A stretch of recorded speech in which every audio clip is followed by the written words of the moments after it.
Hi, welcome to another episode of the mother and son को। आज मैं बनाने जा रही हूँ vada upma roll with vegetables. मैं इसमें ले रही हूँ वड़ा मिक्स, उपमा मिक्स, नमक, बटर मिल्क, पानी, कैरेट, जुकनी, पामेजान चीज और ऑलिव ऑयल। इसमें सबसे पहले ले रही हूँ उपमा मिक्स। उपमा मिक्स 1 स्पून ले रही हूँ मैं अंदाजे से। 1 स्पून उपमा मिक्स लेने के बाद मैं ले रही हूँ अब वड़ा मिक्स 2 स्पून। अब ये वड़ा मिक्स और उपमा मिक्स को आपस में मिक्स करने के बाद मैं इसमें डालूंगी थोड़ा सा बटर मिल्क। बटर मिल्क दही और पानी को मिक्स करके बना सकते हैं। बाजार से छाछ के पैकेट के रूप में इसको ले सकते हैं। तो इसको अंदाजे से मैं डालूंगी। इसमें जितना मैंने ये बटर मिल्क डाला है उसके आधा मैं इसमें पानी मिक्स कर लूंगी और इसको मिलाऊंगी। इसका एक मिक्सचर तैयार कर लूंगी। मिक्स होने के बाद जब ये पेस्ट इस तरीके का हो जाएगा, इतना गाढ़ा, तब मैं उसमें बाकी पानी ऐड करूंगी। पानी कितना ऐड करूंगी कि ये थोड़ा सा और पतला हो जाए। जरूरत होगी तो मैं इसमें और पानी ऐड कर लूंगी। अभी ये बहुत गाढ़ा है तो मैं इसमें और पानी ऐड कर लेती हूँ। इतना पतला होना चाहिए ये कि ये हमें किसी चीज में पोर करना हो तो हम आराम से कर सके। अभी हम इसको नहीं कर सकते, जहां पर डालेंगे ये वहीं जम जाएगा। इसलिए मैं इसको थोड़ा सा और पतला कर रही हूँ, थोड़ा और पानी ऐड करके। अब ये मिक्स हो गया। अब मैं इसको 5 मिनट के लिए रख दूंगी और मैं करूंगी दूसरा काम साथ में। तो मैंने ये इंडक्शन प्लेट पर तवा रखा है और ठंडे तवे पर ही मैं थोड़ा सा ऑलिव ऑयल डाल रही हूँ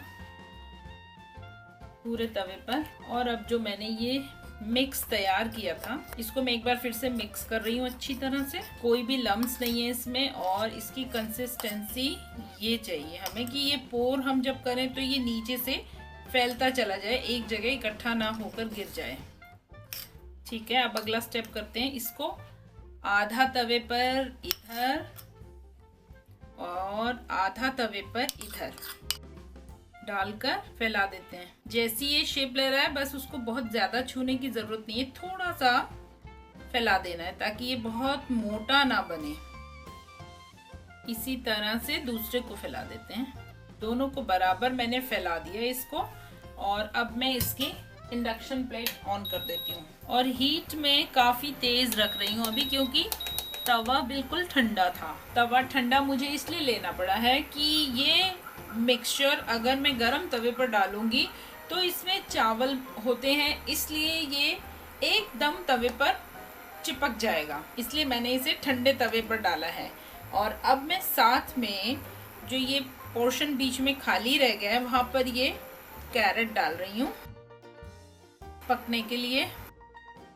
ये कैरेट मुझे थोड़ी सॉफ्ट करनी है, तो जितनी देर में ये रोल पकेगा उतनी देर में ये भी सॉफ्ट हो जाएंगी। क्योंकि मैं पूरा फुल फ्लेम पर इसको नहीं पकाऊंगी, अभी मैं हीट को थोड़ा स्लो कर दूंगी। अब हीट काफ़ी तेज़ हो गई है, यहाँ पर इसमें ऊपर फूलना शुरू हो गया, तो अब मुझे इसको कम करना है, अदरवाइज ये कच्चा रह जाएगा। मुझे एक बार तवा गरम करना था, वो हो गया। गाजर के ऊपर बहुत थोड़ा सा नमक डाल देती हूँ, क्योंकि गाजर में नमक नहीं है, गाजर में मिठास होती है इसलिए। और जो मिक्स मैंने बनाए हैं उसमें तो नमक पहले से होता है, इसलिए उसमें मुझे डालने की ज़रूरत नहीं थी। तो मैंने गाजर में थोड़ा थोड़ा नमक डाल दिया कि इसमें नमक का टेस्ट भी आ जाएगा और ये गल भी जाएंगी जल्दी। थोड़ा सा तेल लेकर, रिफाइंड ऑयल ले सकते हैं, देसी घी ले सकते हैं। मैंने इसमें ऑलिव ऑयल लिया है, थोड़ा सा मैं इसके किनारों पर डाल रही हूँ। गाजर में यहीं से तेल चला जाएगा। गाजर पकनी शुरू हो गई है एक तरफ से, तो इसको थोड़ा सा बदल देते हैं।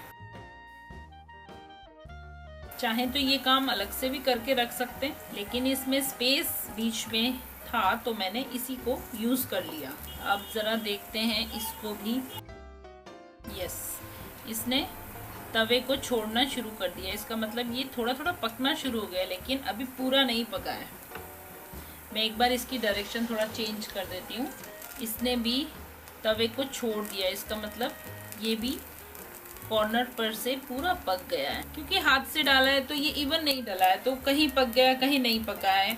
मोटी लेयर जहाँ पर है वहाँ है, थोड़ा और टाइम लेगा, तो कोई बात नहीं। इसको हम थोड़ी देर के लिए और अभी इसी प्लेट पर छोड़ देंगे और थोड़ा सा पकने देंगे। तो थोड़ा पक गई है और वो श्रिंक हो गई है, तो उसने तवे पर थोड़ा स्पेस बना दिया है। तो मैं इस स्पेस को यूज़ कर लेती हूँ और इसमें जो जुकनी मैंने काट कर रखी हैं उसको डाल देती हूँ।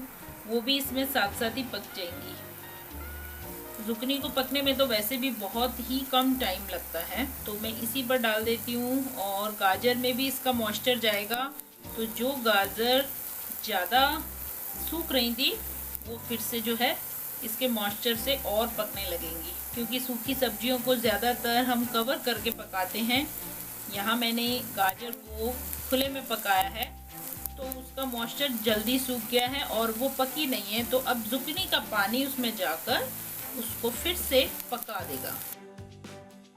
अगर आप ऐसा नहीं कर सकते तो आप इसको अलग से तैयार कर सकते हो, इस मटेरियल को। इस पर भी थोड़ा नमक डालना पड़ेगा, क्योंकि मैंने पहले नमक सिर्फ गाजर के लिए डाला था, जुकनी के लिए नहीं। थोड़ा नमक काफ़ी है, क्योंकि ये वैसे भी अभी पकने के बाद कम हो जाएगी। अब मैं इसको बदल देती हूँ। अभी भी ये यहाँ से पूरा नहीं पका है, तो मैं थोड़ा और वेट करती हूँ इसके लिए और इसको चेक करती हूँ। इसका भी वही है कि ये यहाँ से थोड़ा मोटी लेयर रह गई, तो थोड़ा सा टाइम लगा रहा है पकने में।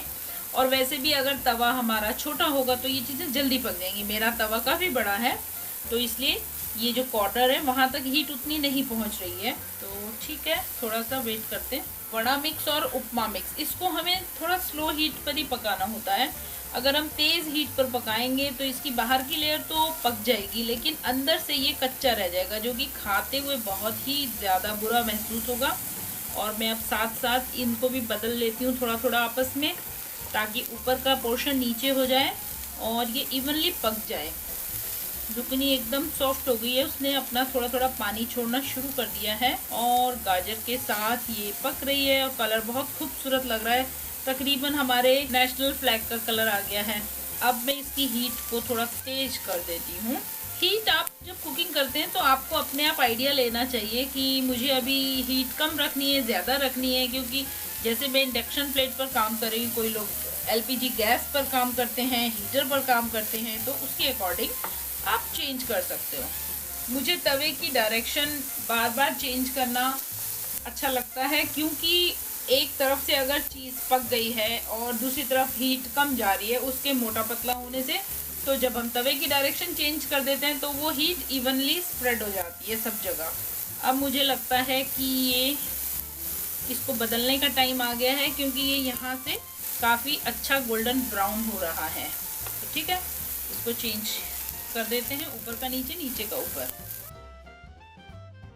इसको भी बदल देते हैं और अपनी वेजीज को भी हमें चेक करना होगा कि वो जल ना जाए, क्योंकि मैंने हीट तेज की है। अब थोड़ा सा ऑलिव ऑयल मैं इस तरफ दोबारा पोर कर दूंगी और हीट को कम करना पड़ेगा।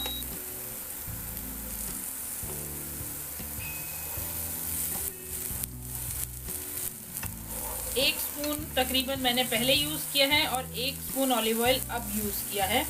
तो समझिए 2 रोल 2 स्पून में तैयार हो गए। 1 रोल को 1 स्पून। काफ़ी अच्छा गोल्डन ब्राउन हो गया है ये। और इसको भी ये देखिए कितना अच्छा सीख गया। अब मैं इसको इस तरफ से भी सेक लेती हूँ। अच्छी तरह इसको पकने देते हैं, क्रिस्पी होने देते हैं और इनको भी बदल लेते हैं। ये भी काफ़ी अच्छी सॉफ्ट हो गई हैं। स्टेप होगा इंडक्शन प्लेट को ऑफ करने का और इनको बदलने का, क्योंकि ये जो है वो फ्रंट साइड है, ये बैक साइड है। तो बैक साइड को हमने अंदर की तरफ यूज करना है और फ्रंट को बाहर की तरफ। अब इस पर ये वेजीज को मैं आधा आधा डाल दूंगी। एक ही बार में एक ही तवे पर सारा काम हो रहा है। अगर हम ये वड़ा वैसे खाएंगे तो बहुत ऑयल होता है उसमें, तो यहाँ पर अगर किसी को वड़े का टेस्ट चाहिए लेकिन डिफरेंट फॉर्म में, तो ये वाली डिश बहुत अच्छी है उन लोगों के लिए। और इसमें ऑयल ज़्यादा यूज़ नहीं हुआ है। और अगर चाहें तो इससे भी कम ऑयल में इसको पकाया जा सकता है। और अब इसके ऊपर कोई नमक, कोई मसाला, कोई चटनी डालने की जरूरत नहीं है। ये पार्मेसन चीज की जो शेविंग्स हैं इसको मैं इसके ऊपर रख दूंगी।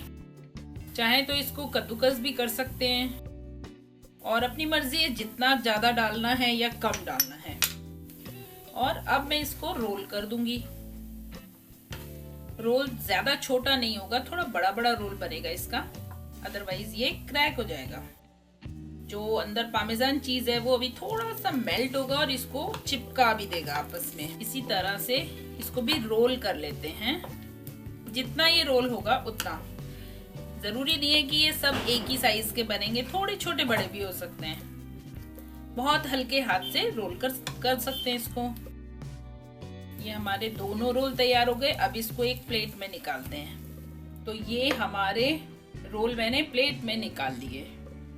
तो ये तैयार हो गए हमारे बड़ा उपमा रोल, वेजी, क्रंची और सॉफ्ट वेजिटेबल से भरपूर। इसको कभी भी खा सकते हैं, ब्रेकफास्ट में, लंच में, डिनर में। ये एकदम लाइट रहते हैं, डाइजेशन में अच्छे रहते हैं।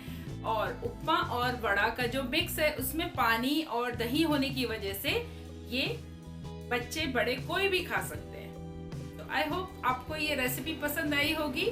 तो साउथ इंडियन फूड का ये नया वर्जन आई होप आपको पसंद आएगा। तो आप इसको करेंगे लाइक, सब्सक्राइब। Bye bye.